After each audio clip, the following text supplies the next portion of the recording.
everyone. I'm Rebecca Weber. This is your Amac podcast, Better for America. You know, if you're not getting your political news from Amac, then you won't be informed about American politics. And to all of our Amacers out there listening, thank you for tuning in and for sharing Amac news with your friends and family. Go ahead and visit Amac and join over 2 million patriotic Americans who visit Amac for information, news, discounts that you won't find anywhere else. Now, today I am super honored to have with us Carrie Sheffield, one of the most prolific, outspoken, and influential media figures of our time. Carrie has been a regular columnist, a broadcaster, and policy analyst.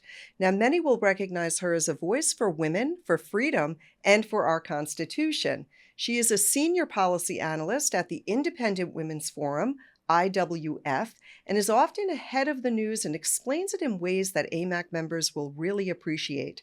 She is a graduate of Brigham Young and holds a master's from Harvard in public policy, was a Fulbright scholar in Berlin, has reported from locations around the world, and has testified before the U.S. Senate, is the founder of Bold TV, and is also a member of the Harvard Christian Alumni Society, as well as the National Press Club.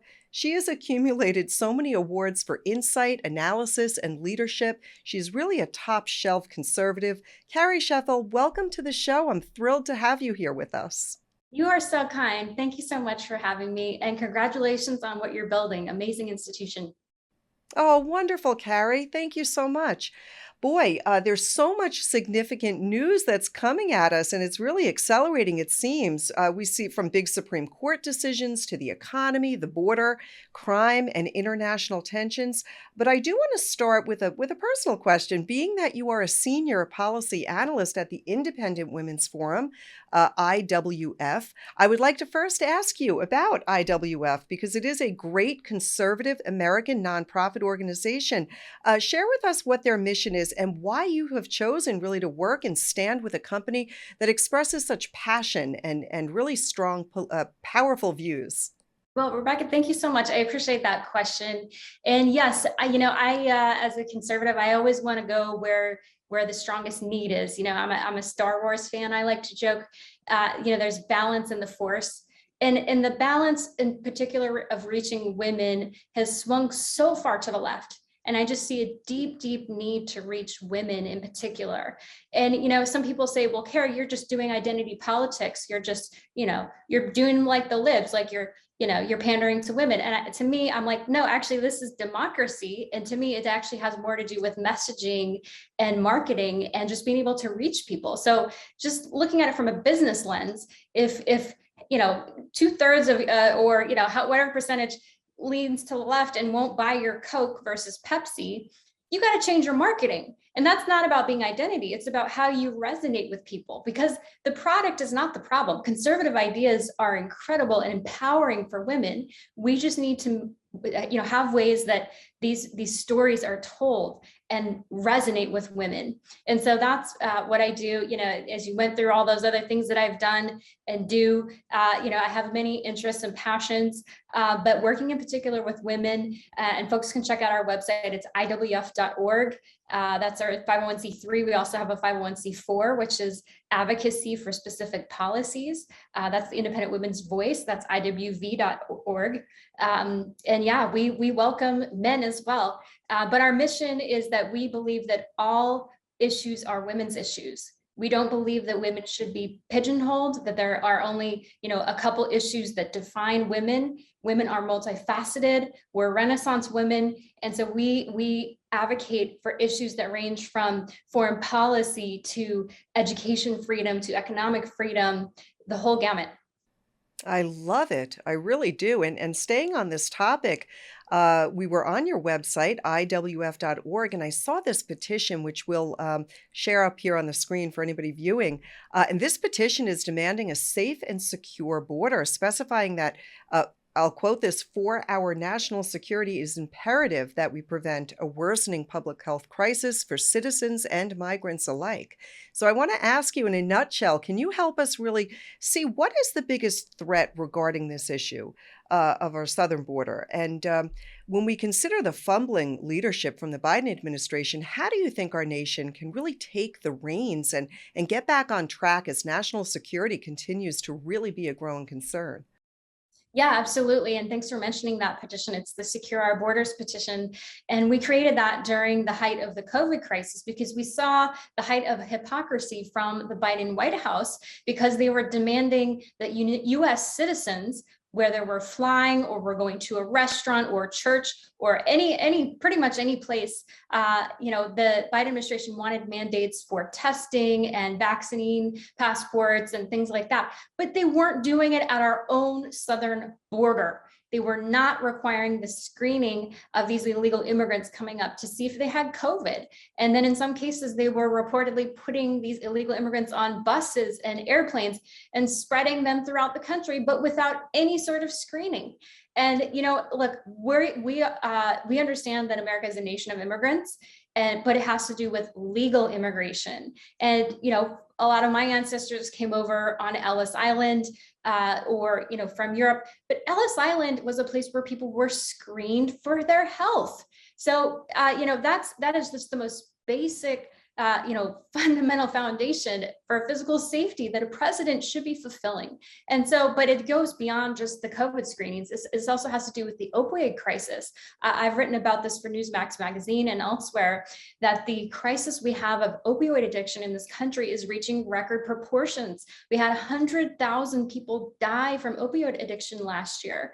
And that is, just in speaking to officials who track this, when you look at the number of deaths, that is higher than the number of people who were killed in the Vietnam War or the Korean War. I mean, that is war. And in many cases, this is proxy warfare from China, because a lot of these opioid components are created and originate in China, and then China ships them over and gives them to Mexican drug cartels.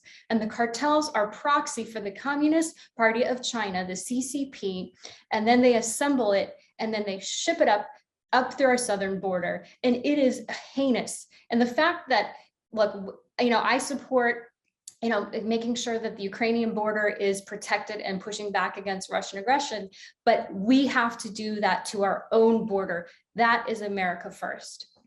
It sure is. And it's so important that we're talking about it. Great job getting that petition out. I would encourage anyone listening to check it out and go ahead and get involved, because we need to bring more awareness. The media, mainstream media, they're quiet about this. You would think that we would see just nonstop coverage on all media stations and hear more about it. But the administration wants it to go away. And you kind of wonder, they come out at us with, the border is closed.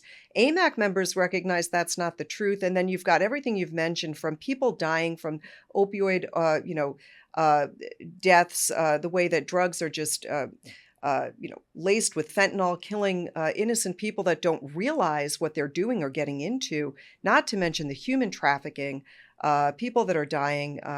And we want people to come to America. I'm with you there, Carrie, but there's got to be a better way around it. So we really appreciate that you folks are leading the charge there. I really appreciate that. I do want to shift a little bit to a topic that I recently saw you cover on Fox News, and you joined Fox to talk about American patriotism and really pride, American pride being at an all-time low. And we just celebrated the 4th of July. I'm wondering if you saw, Americans treating this Independence Day differently than years past. And if so, why do you think that is? What has changed in terms of our national patriotism, in your view?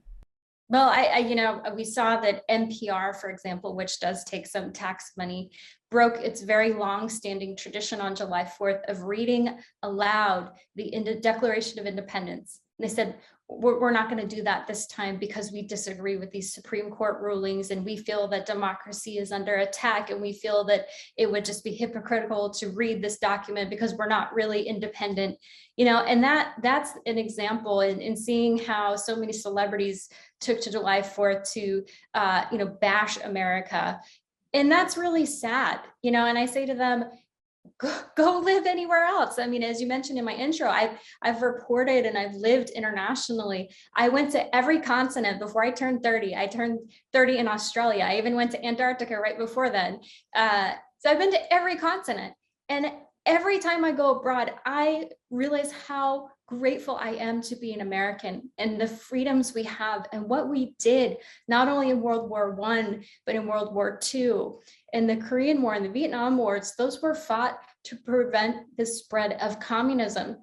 And communism is the most deadly force that's ever been created by the human race. It has destroyed and murdered and killed hundreds of millions of people.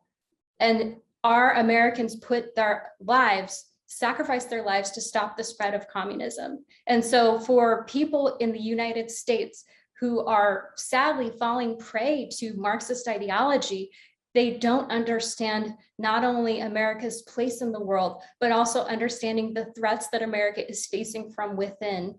And so that is sad. It's a reflection of how much work we have to do to tell that story. And to, a lot of it has to do with history and what's being taught in schools. The fact that the 1619 Project received a Pulitzer Prize and is being turned into K through 12 curriculum.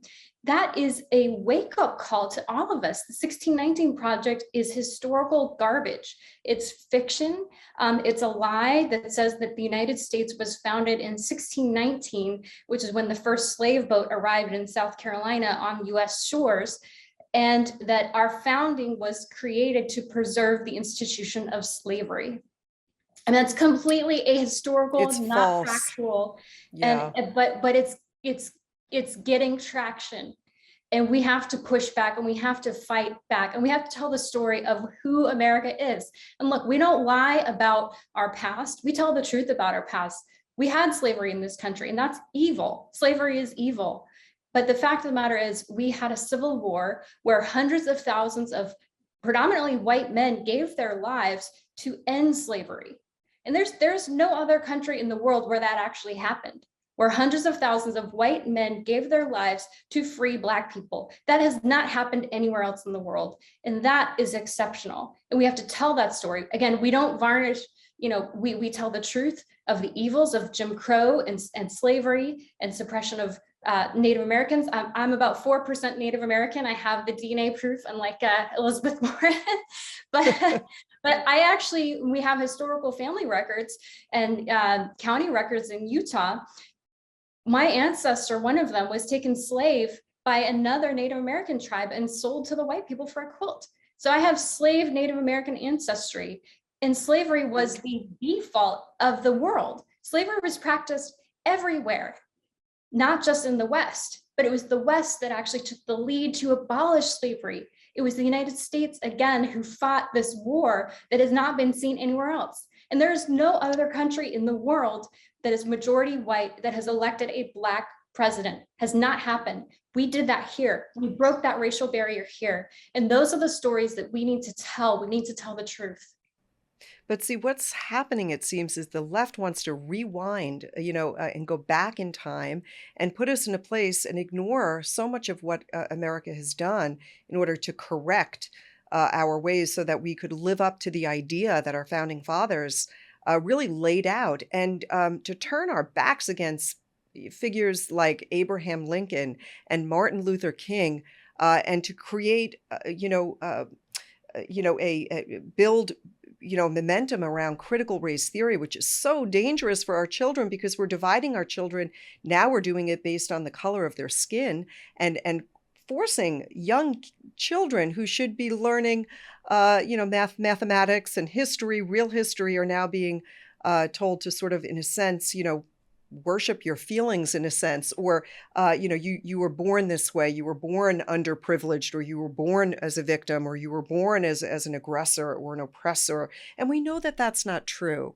And you're right. I love that you just talk about how important it is that we recognize what America stands for, because the rest of the globe, so many countries across the globe, depend on a strong America, and they really want to follow our what has made America so so great, and that is the freedoms. And many other nations have adopted, different parts of what make this country so great in order to develop a better country. Um, it does makes me very, very sad that this past 4th of July that people weren't celebrating in a way that's honoring, our fallen heroes of past. It really very, very sad. So we'll keep praying along those lines. It's so important and having the conversation. I do want to turn to another area that you must be very passionate about. That's Title IX. Title IX was preserving equality for biological women. And now we have to say biological, right? We can't just say for women in sports, but biological women in sports. Um, how do you see this real mad dash to really upend women's sports by allowing biological men who identify as a woman to compete against biological women? And where do you think that this will lead? How do we get back to being rational and fair and really protect women's sports and their safety in locker rooms and bathrooms, and even our schools across the country? Yeah, well, you nailed nail on the head that we are very passionate about this at Independent Women's Forum. It's been one of our key issues. And on June 23rd, we actually held a big rally in Washington, D.C. called Our Bodies, Our Sports. And it was all about preserving Title IX. And we held it on the 50th anniversary of Title IX, June 23rd. And Title IX was created. And when you look at the history of how it's benefited women, first of all, it was a bipartisan piece of legislation. It was signed into law by Richard Nixon. It was championed by Democrats on the Hill. It was bipartisan coming together. And what was beautiful about the rally was that we had people from the left and people from the right. We had Tulsi Gabbard, a former Democrat member of Congress. We had the Women's Liberation Front, which is a very far left leaning feminist group. And then we had our group and we had the Heritage Foundation all coming together to defend women's sports. Because yes, we are under attack right now by this gender ideology that says biology and science are irrelevant. And we believe in science. And not only do we believe in science, we believe in the law. So we have the law and the science behind us around protecting women's sports.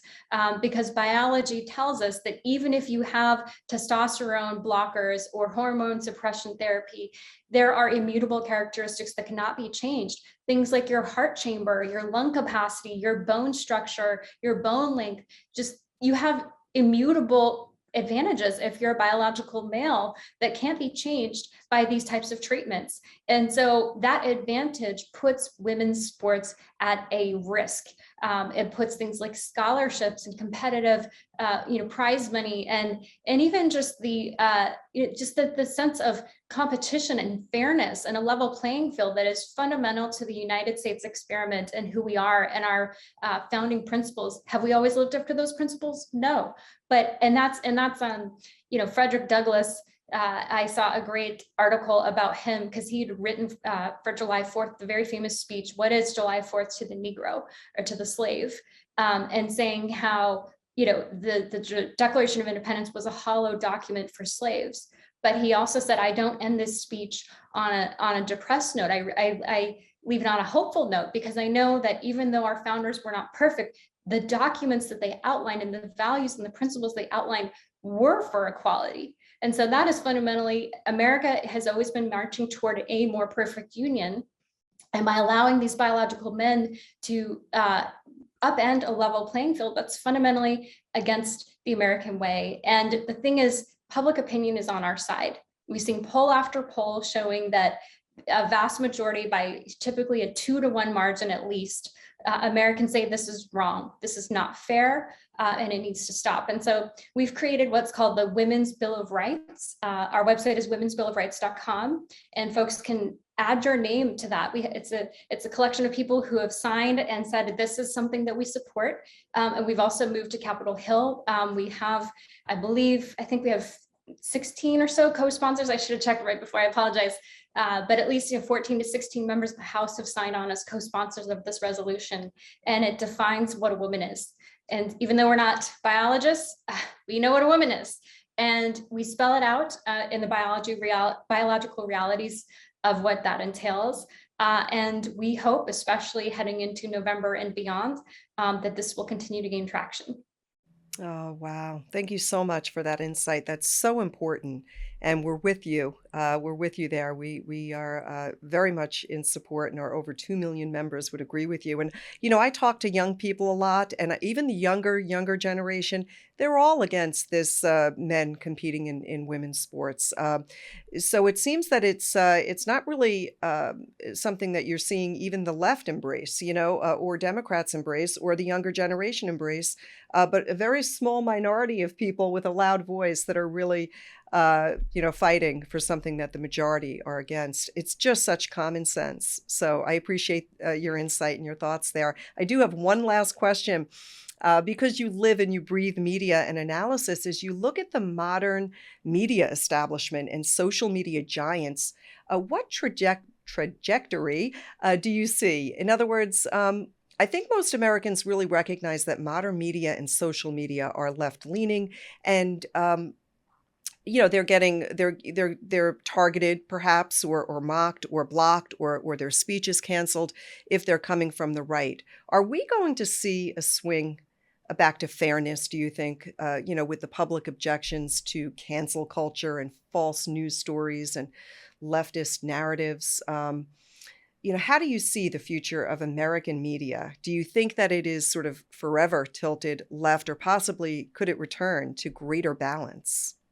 Well, I think one thing that really resonated with myself, and I know for a lot of other people with former President Trump, was that he did not take any holds barred in calling out the leftist media. And I think that he really lifted the wool over the eyes, away from the eyes of a lot of people, to see just how incredibly biased the media was, and just seeing how they would take one little phrase that he said completely out of context.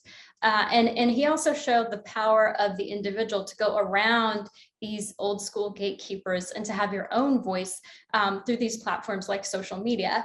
And yes, these big tech companies are left leaning, but I think we are starting to see a renaissance of right-leaning tech companies. Rumble, which is a competitor to YouTube, Getter, which is a competitor to Twitter. I'm very active on Getter, and I would love all your audience to come hang out with me on Getter.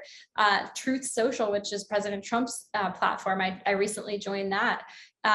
There are a lot of alternatives. And then you see Elon Musk getting his offer accepted to purchase Twitter, and just how there was this huge meltdown. And I just found it so hypocritical, because here was a guy who'd been the darling of the left and all these green initiatives and electric cars, and just embraced by the glitterati of the left. And he himself had said he had never voted for a Republican, but he did it for the very first time, this time in a special election down in Texas, where he voted for the first Mexican-born Congresswoman who is a Republican. He voted for her. He moved from California to Texas.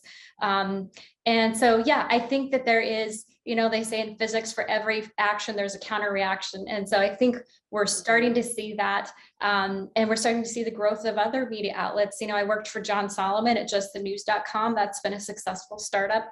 I also write columns for the Daily Caller, which is another growing, successful startup. I also contribute to a podcast for the Daily Wire. That's another successful growing media startup. So I think there are lots of alternatives out there, and folks should don't be shy. Come say hi to us and get part of the conversation.